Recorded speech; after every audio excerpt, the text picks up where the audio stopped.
Hi అండి. ఇవాళ ఎంతో రుచిగా ఉండే అరటికాయ ఫ్రై చూద్దామండి ఎలా చేయాలో. ఇది చాలా బాగుంటుంది.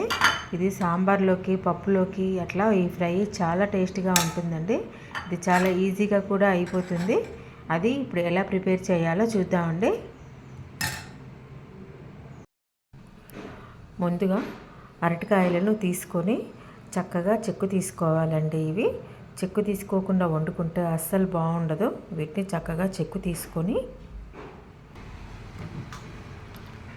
ఇలా చిన్న చిన్న ముక్కలుగా కట్ చేసుకోవాలి. పెద్ద ముక్కలు అయితే ఫ్రైకి అస్సలు బాగుండదండి. ఇలా చిన్న ముక్కలు కట్ చేసుకుంటేనే చాలా బాగుంటుంది. ఇలా చిన్న ముక్కలుగా కట్ చేసుకొని మనము కొంచెం సాల్ట్ వాటర్లో వేసుకోవాలి. ఎందుకంటే ఇవి నల్లబడిపోతాయి. తర్వాత స్టవ్ వెలిగించుకొని ఒక కళాయి పెట్టుకొని అందులో ఒక 3 స్పూన్స్ ఆయిల్ వేసుకోవాలండి. ఆయిల్ వేడెక్కిన తర్వాత ఒక స్పూన్ తాలింపు గింజలు వేసుకోవాలి. అందులోనే ఒక 2 ఎండుమిర్చి వేసుకోవాలి. ఇవి కొంచెం వేగిన తర్వాత ఒక చిన్న ఉల్లిపాయ ఇలా చిన్న ముక్కలుగా కట్ చేసుకొని వేసుకోవాలండి. ఆ తర్వాత ఒక 4 పచ్చిమిర్చి ఇలా చిన్న ముక్కలుగా కట్ చేసుకొని వేసుకోవాలి.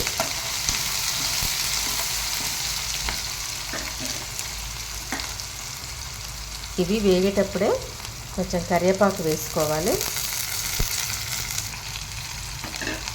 ఇవి కొంచెం వేగిన తర్వాత ఒక 1/2 స్పూన్ అల్లం వెల్లుల్లి పేస్ట్ వేసుకోవాలండి.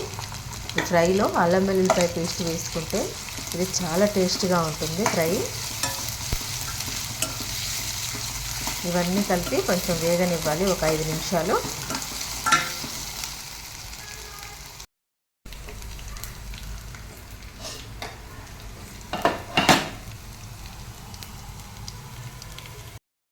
చూడండి ఇవి వేగిపోయాయి.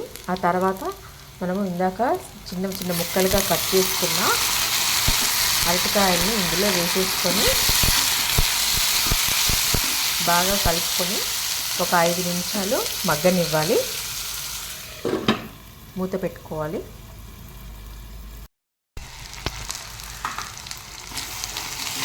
చూడండి ఒక 10 నిమిషాలు అయిపోయింది. కొంచెం మగ్గిపోయాయి. ఆ తర్వాత ఇందులో రుచికి సరిపడేంత ఉప్పు, కొంచెం పసుపు వేసుకొని మరొక 10 నిమిషాలు మూత పెట్టి ఉడకనివ్వాలి.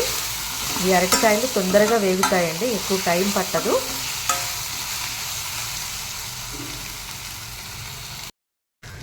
చూడండి ఉప్పు పసుపు వేసిన తర్వాత అరటికాయలు ఎంత చక్కగా ఉడికిపోయాయో చూడండి.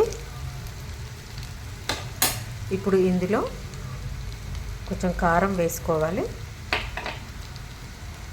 కొంచెం ధనియా పౌడర్ వేసుకొని